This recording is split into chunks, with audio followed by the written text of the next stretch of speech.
Some Orang Asli villages are still deprived of treated piped water supply as they are usually located in inaccessible area, a space away from the main utility pipeline. Their usual resource is from the rain, groundwater or rivers. In recent years, during the rainy season, the water turns extremely muddy. Kampung Sungai Buloh is in a urban area. It does not receive piped water supply from the water utility company.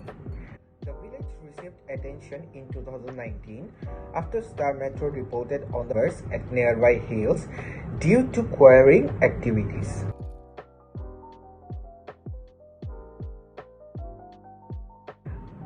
They have piped water from the hillside into communal water tanks or direct to their household. This water is not treated and often murky.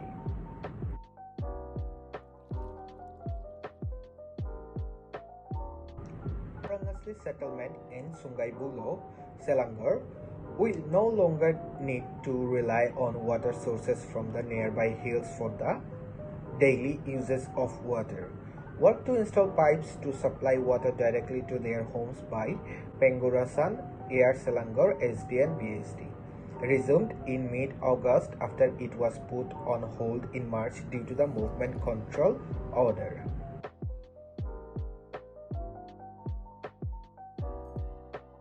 Water pipes will be connected to the house which owners wants to get the supply. Not all the villagers were interested in this arrangement. Many were initially reluctant as they had to fork out about Rm 1,500. This amount was to cover the installation of an internal pipe system inside their houses. But this was pointless because many houses already has the system. Villagers will still need to pay 130 ringgit to cover the cost of connecting the main pipe to their home. The villagers would apply for the 20 cubic of free water under the Darul Ehsan water scheme.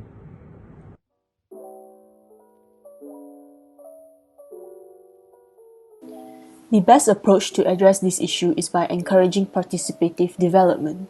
Because the referent object in this situation is the Orang Asli group, a minority group in Malaysia which is often marginalized, hence being neglected and failed to equally prosper alongside other ethnic groups in Malaysia since the British colonial years.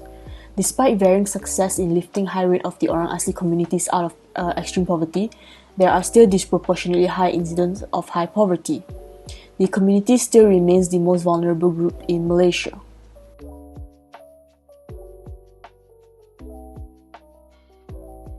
So, through bottom-up initiatives, the well-being and rights of the Orang Asli group can be safeguarded from state autonomy measures, which tend to threaten the rights of the group.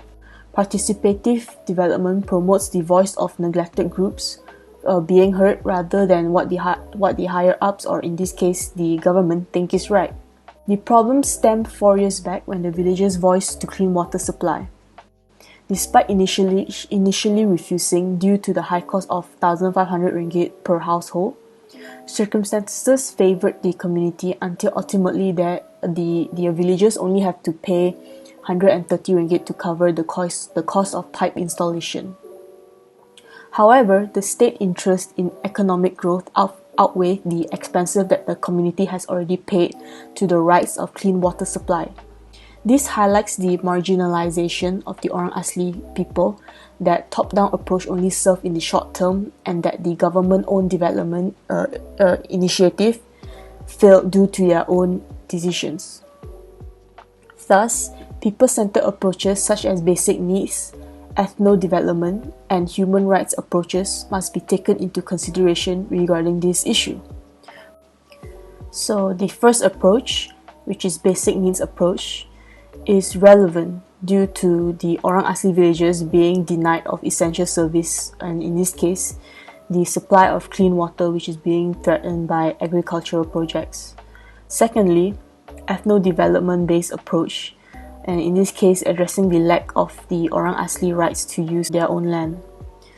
And thirdly, the application of a human rights based approach, Due to the short-term success of the government implementation of clean water supply, this approach is aimed towards providing sustaining development in hopes of translating into long-term. In this situation, developers of the quarries built must be held accountable, and the participation of the Orang Asli in future negotiations must be taken into considerations, along with cooperations from NGOs as well as the state itself. A long-term solution must be developed which coincide with the voice of the Orang Asli community of the right of clean water in the village. Thank you.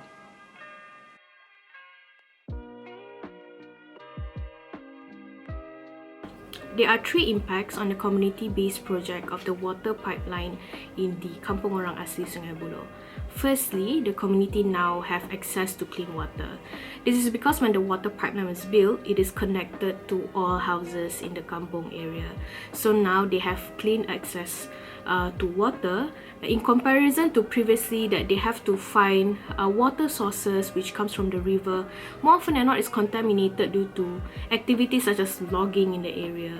So now that they have these pipelines, they don't have to go find these water sources to get clean access of water. Secondly, the quality of life of the community is improved. This is because now that they have clean water, their health is no longer jeopardized.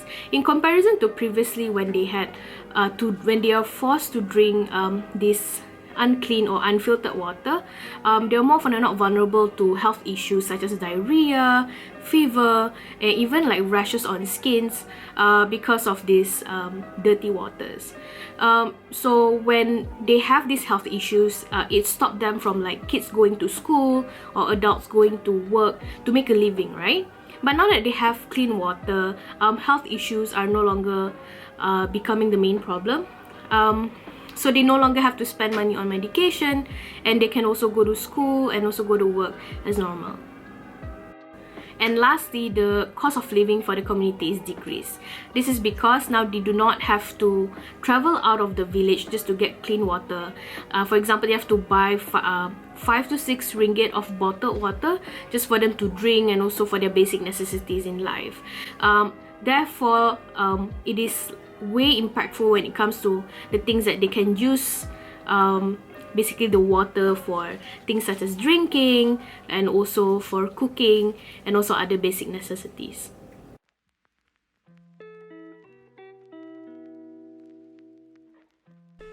In short, the Orang Asli communities until today are viewed as underdeveloped in many aspects, namely economic, social and professional. Similarly, deprivation of water supply has been a distressing issue too. With that being said, participative development approaches were utilized by the Orang Asli communities to confront the government for their well-being and rights.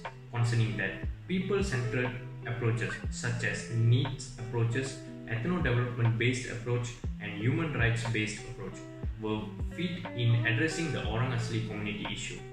These approaches highlighted the significance of recognizing the rights of these vulnerable community.